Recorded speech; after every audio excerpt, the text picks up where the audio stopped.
start a quick round of intro. Do we want to start on my left here? Yeah, sure. Thanks. Excited to be here. My name is Nikhil Suri. I'm head of product and engineering at the Wormhole Foundation. And yeah, super excited to chat about this topic today. Hey guys, I'm Zen. I was one of the co-founders of Web3Off, now at MetaMask, acquired as of a month, 2 months ago. It's a beautiful sunset. Nice to be here with all of y'all. Hey, my name's Matt. I'm one of the co-founders and head of research at Odos. Yeah, great to be here. Hi, my name is Anton Bukov. I'm co-founder of 1inch. Woo! Hey, I'm Alex Yesin. I'm CEO at P2P.org, one of the biggest staking and risk-taking provider in the world. It's like applause. Who is How do I clapping? follow that? Yeah, hi, I'm Declan Fox, and I lead the Linear team. Nice, nice. Okay, sounds good. So this panel is all about kind of like payment infra. So you guys want to kind of like give a quick background. What do you guys think it's working and is not working around infrastructure for payment today? Feel free to take it away. Anyone can jump in. I think from my side, like from the staking risk-taking side, let's talk about the payments. Yeah, from my point of view, I think the stable coins 100% it works, and based on the new legal regulatory and some interest from big institutional players. I know also, I think the very good price for transaction. You can send the money from any country without any connection with the transaction price. What is not working? I think the number of merchants who can ready to accept the crypto. And the second, I think the people still struggle with chain. For example, when you swap one token in different networks, you still try to understand what is a network. Yeah, I think there are a lot of tools that are available to builders for payments in crypto. I think there's so many different ones. There's stablecoin issuance tools. You have M0, Agora, other kinds of stablecoin issuance protocols. You have on and off ramps. You have MoonPay. You have Orda. You have other kinds of on and off ramp products. You have Intents for cross chain. Swaps, any asset swaps. That's on the crypto side, so you can go token to any token.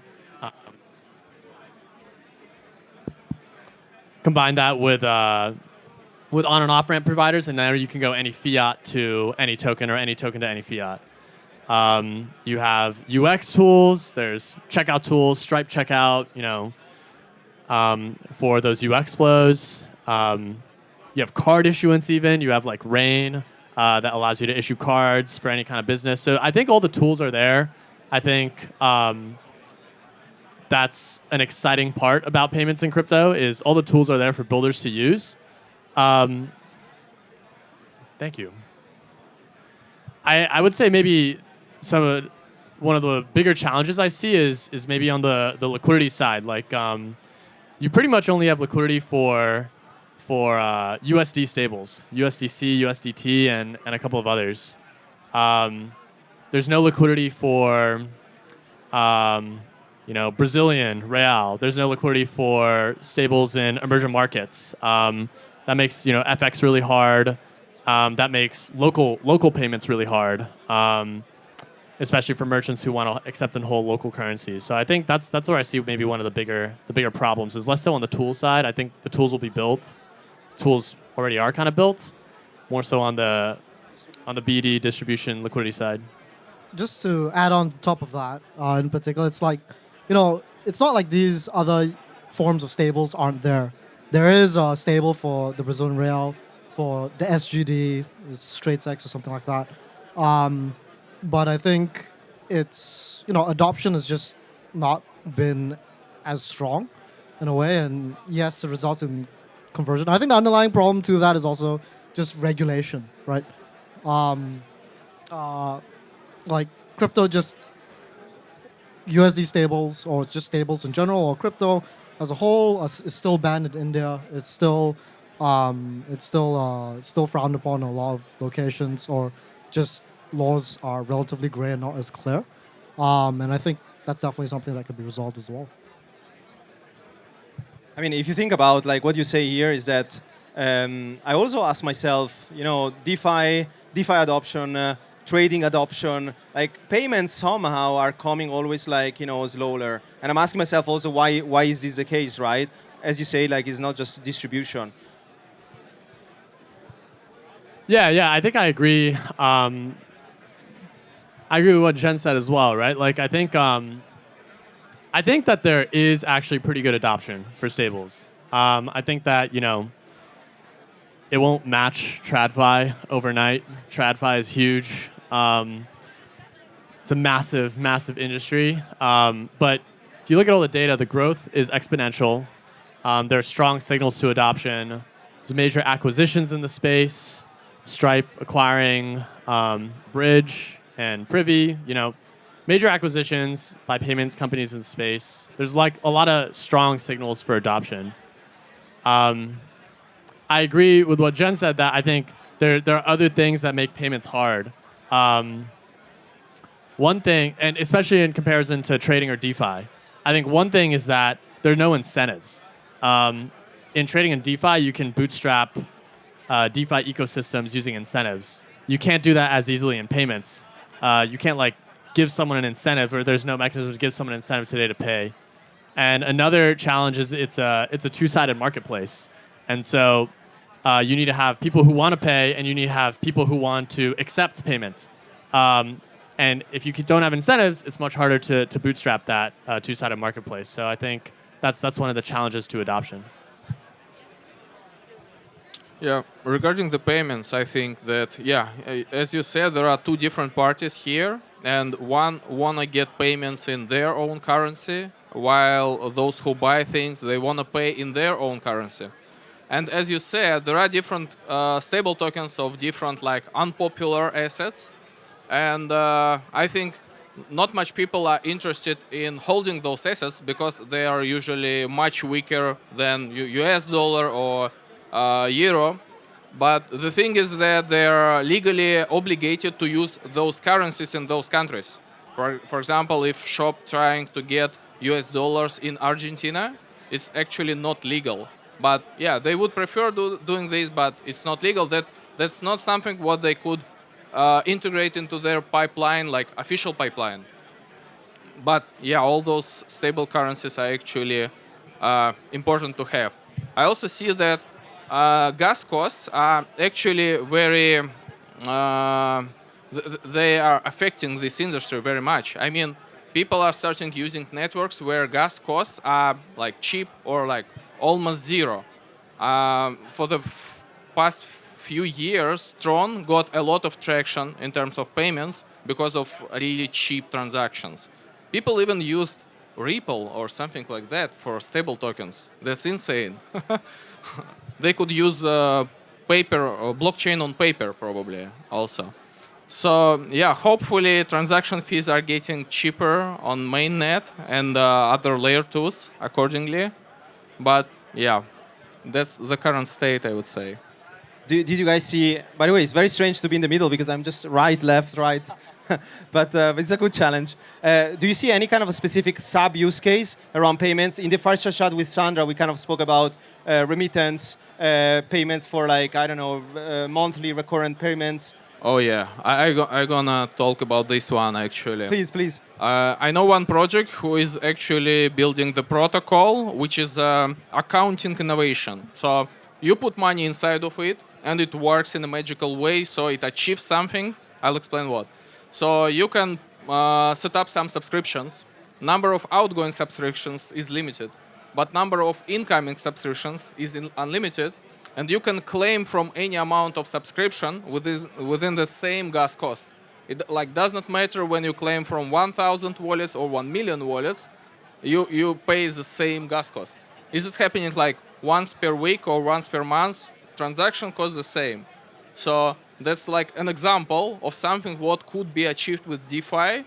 This the whole thing called like a internal accounting thing. So when you put deposits into some smart contract system, it could have some magic based on math or anything.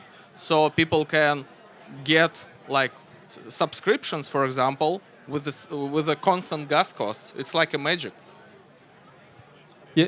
Yeah, I think ultimately with like payments, it's like, what do people actually want to do with them? You know, and that's like one of the issues that we see today is that like, why is it even better than your current card? Like everyone has like a wallet in their pocket, they have like a bunch of cards. Like why is what we're building here with crypto better than the current alternative solutions? And I think that's where like the power of like DeFi comes into play, right? So you actually have this ability now where even before you're like tapping your card, if you're doing like retail payments, you know, you're going to go buy your, you know, beer or your groceries or your coffee or whatever it is, like it actually can earn yield whilst you're keeping it in your wallet. And I think that return plus the sort of rate of rewards that you can get is just like clearly a better offer than the current alternative solutions in TradFi can offer. And so when we're talking about like adoption of crypto, which is obviously why we're all here, and it comes to payments and it comes to retail payments, that is like one thing that is actually objectively better. Like go talk to your people who aren't in this, you know, this venue right now, who aren't in Cannes, who like aren't just like doing their day-to-day lives, and you say like, hey, like go get the MetaMask card, for example. It gives you more cash back. It gives you the ability to earn yield before you're spending.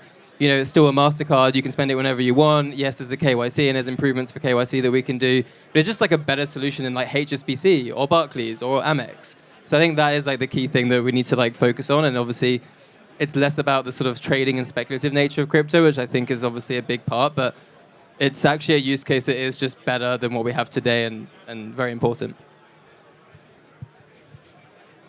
So what is like, you feel kind of like the usability around payments is something that we can work on? What are the things that you think, okay, this is something that we should work on 6 to 8 months on the line? I think account abstraction, right? It's a huge narrative, and I know ERC 4337, if I'm not mistaken, like you know, will open a lot of new abilities. If I speak about the stablecoins, you can have the ability to pay, I know, the gas in the same token. I mean, like a stable token, recurrent payments, etc., etc. Can I go again? So I would say privacy, because like if you actually go and tap your card anywhere and it's like pretty obvious, like, you know, from what account that came from, like you see like an off-chain spend and there's like no privacy there. And that is like a huge problem. There's like many times where I actually don't even want to use it because it's not private. Like you can actually trace back to your account. No one is going to adopt this thing if there's no privacy. Like we've actually been exploring some stuff, again, with MetaMask on Linear of like how to make, you know, things more private. You know, there's many different solutions now, and I think actually like in the next 6 to 9 months or so, I'd expect to see like a full-on production wallet where on-chain it's completely private. You know, you go to the bar, tap your card, whatever, like it's a private payment. But until then, like the numbers are still so small when it comes to like retail payments, and for good reason, because I think anyone here is not going to go and like want to give away that level of like, you know, obfuscation to just anyone. So I think also merchant, what you say there, right? Merchant distribution.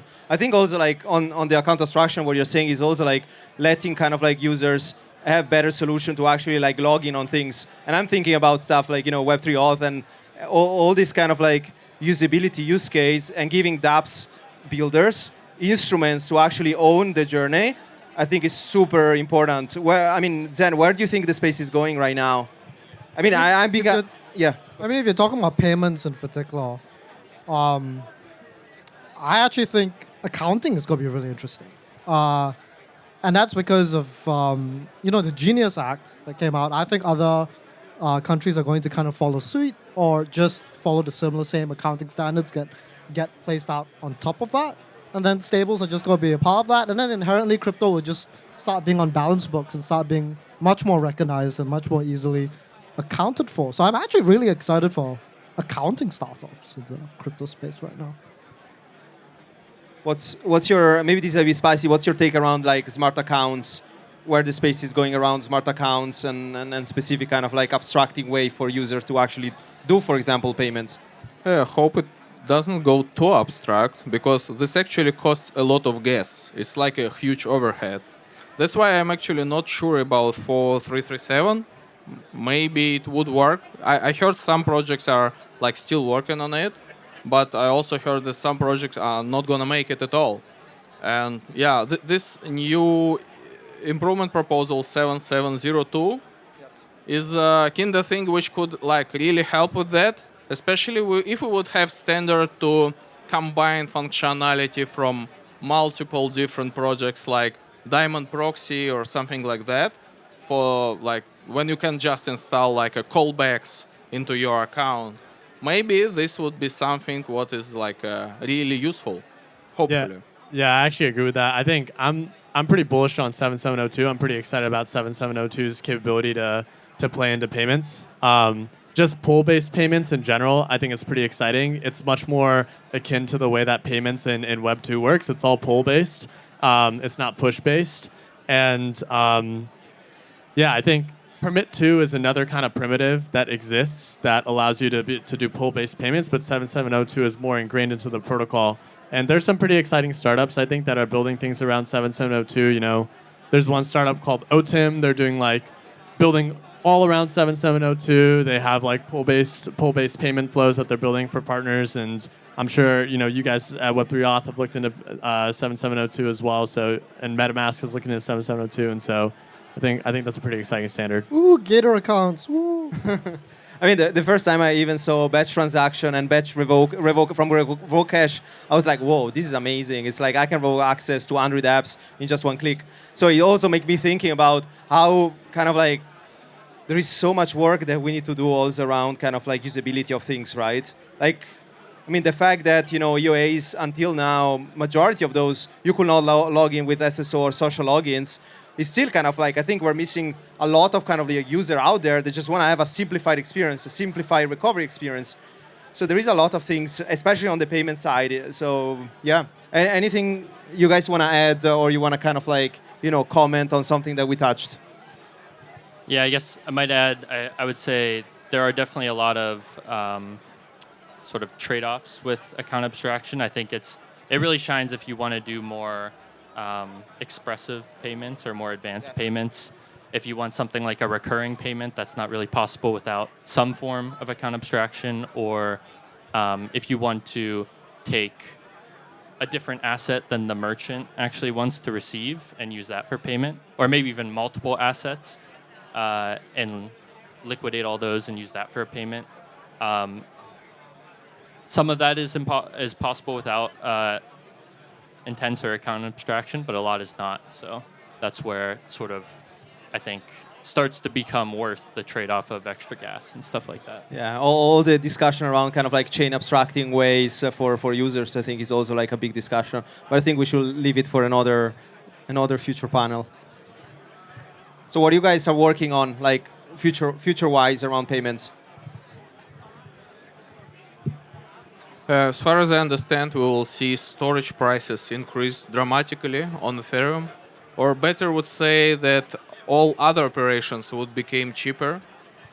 So yeah, maybe we would also get some discount for proxy calls, because most of the stable tokens, they do delegate calls on their implementation, which is kinda upgradable. So I think nowadays stable token transfers on mainnet are like tens of percentages of gas. It's like 30% or something like that. So yeah, maybe making some part of their operations cheaper, which are actually not that costly, would be a great idea. I mean, like calls, delegate calls could be also cheaper. But that's actually what's gonna happen when gas limit gonna increase like 100 times in 2 years, and as storage and as load costs gonna increase 100 times also. That's how everything else is getting cheaper actually. Yeah, because you would have the same amount of storage access and storage creations per block. Yeah, I think like on the chain level, I agree. Like on L2, you can literally make a payment transaction free. Like no one should have to pay gas fees for a payment, like ever. Like that is obviously where we need to get to. The problem is that how can you make sure that is somewhat like DDoS protected, which is always the problem with free transactions. If you're going to give someone free transactions, what's going to stop them just like hitting your sequencer or chain and just like completely DDoSing the whole thing? And that's where I think forms of like KYC or proof of humanity can like really combat that. And so that's actually something that we've been looking at with Linear and obviously the MetaMask card. But like, I don't know if anyone's actually like, you know, recently onboarded themselves or onboarded their friends to to crypto. Like we actually had like a presentation the other day. It was like 80 slides, 80 steps to like get to a point where you actually submit a transaction. Like that is insane. And obviously you have to do like KYC like a number of times. Like you do it to on-ramp from fiat to crypto, and then you have to get your card. Like if you want to do like retail payments at least. So I think like the part of that is like, okay, free transactions. You get a KYC once, you can apply it everywhere because it's a portable standard version of like proof of humanity. And then people can just like pay for free. And then you can actually say, right, it's much better than your HSBC card. Like there's ways to manage tax and Forex and like all the other like complexities. But at least it starts to become like an actually very competitive offering where you could go into like Web 2 distribution channels and say like, hey, screw the current card. Like all these like, go online, there's all these websites where it's like, come get points on your Amex. Like go and position right next to them and say, hey, that's great, but exactly the same thing. It's free and you're going to get twice the amount of cash back and you can get all the same perks and it's free and you're going to get yield whilst you don't even spend, like all these things. So I think that's just like absolutely where we need to get to. And it is coming, but just not quite yet. But transaction costs are actually the only protection from flood. So someone will just flood your blockchain with zero cost transactions and you will not be able to handle it. Yeah, that's why you need some sort of like KYC protection or pre-humanity protection. Yeah, but this could actually work for governed layer 2s. Like, imagine some country could have layer 2 where you can put your signature by just using your ID card.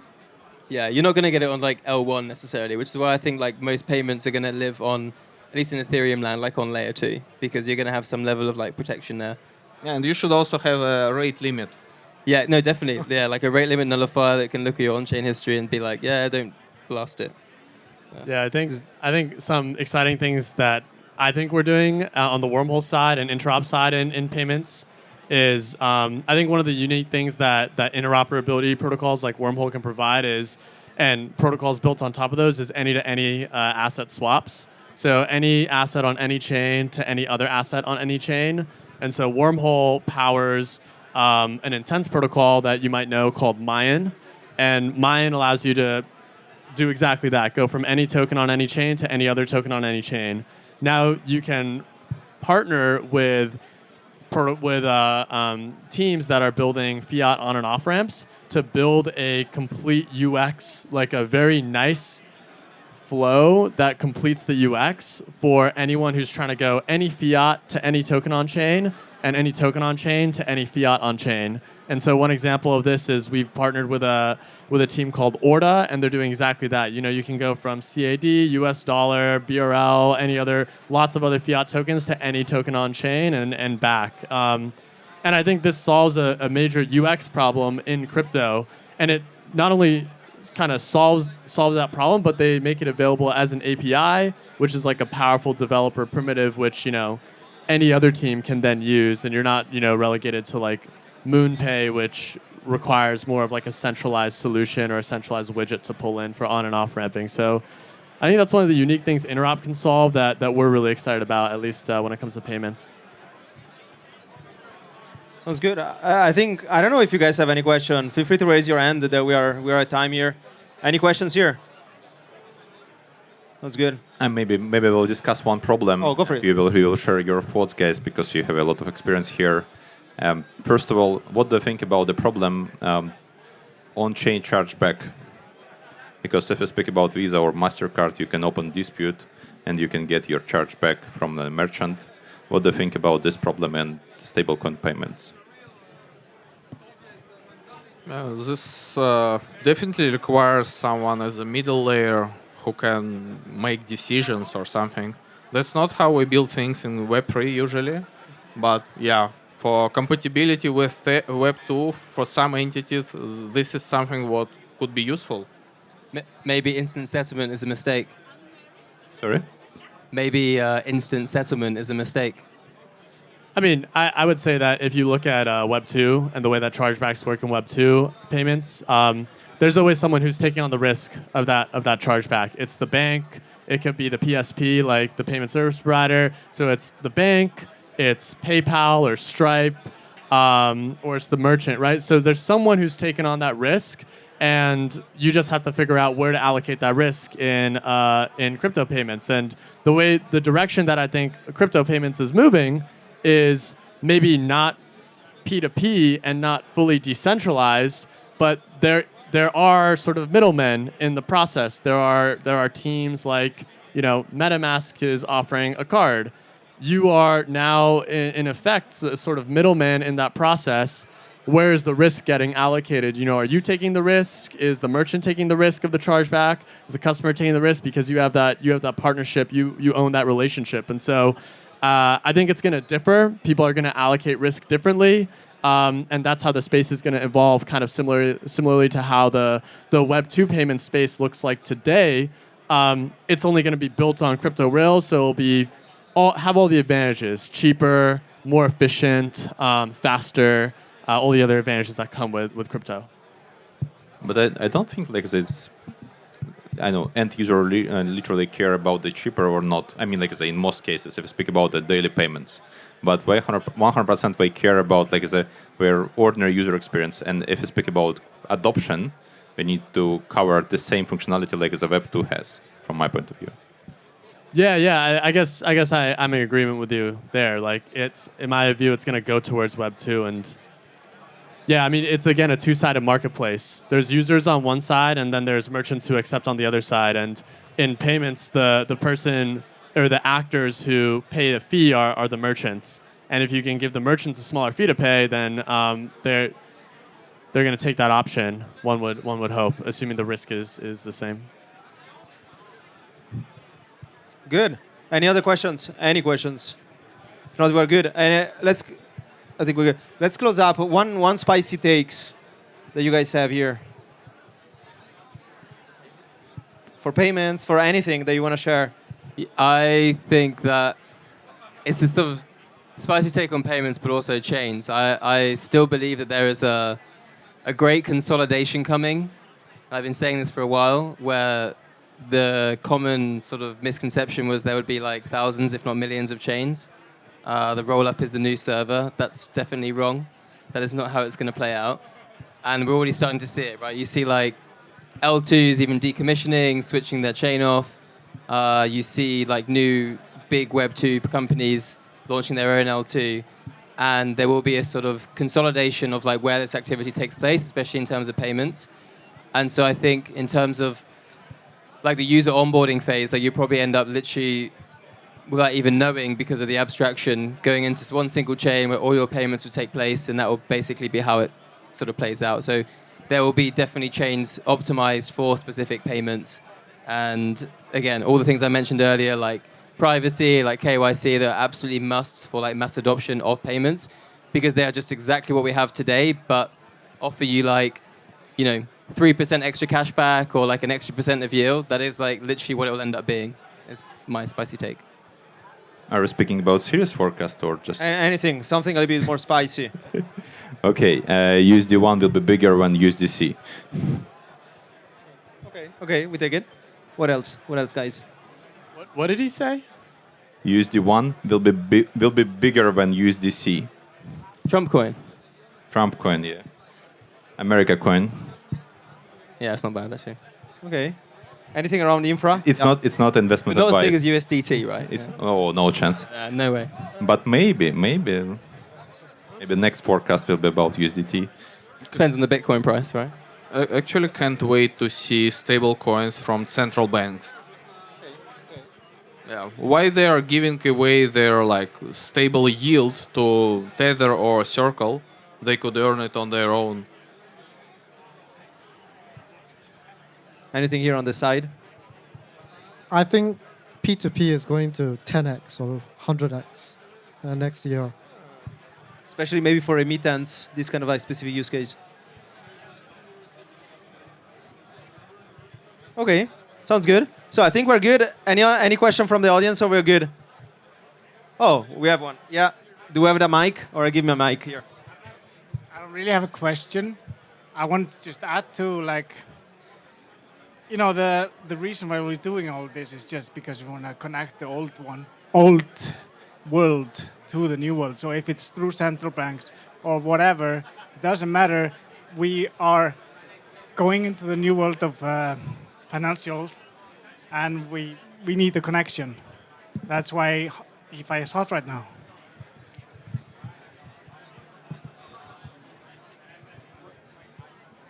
Yeah. Yeah, sorry, I was gonna ask. What is the question? Yeah, sorry, I think I must have missed the question. Just a pine. There wasn't a question. I was adding on to Yeah. what you were saying. If it's the central bank or whoever it is, the reason we are all doing this and the reason why DeFi is hot right now is because we're connecting the old financial world to the new one. And the best way will win. But like, I'm rooting for you guys. Okay. Okay, sounds good. Any other question? We're good to go? Okay. Guys, we're back in like 10, 15 minutes. Big round of applause for our panelists today. Woo!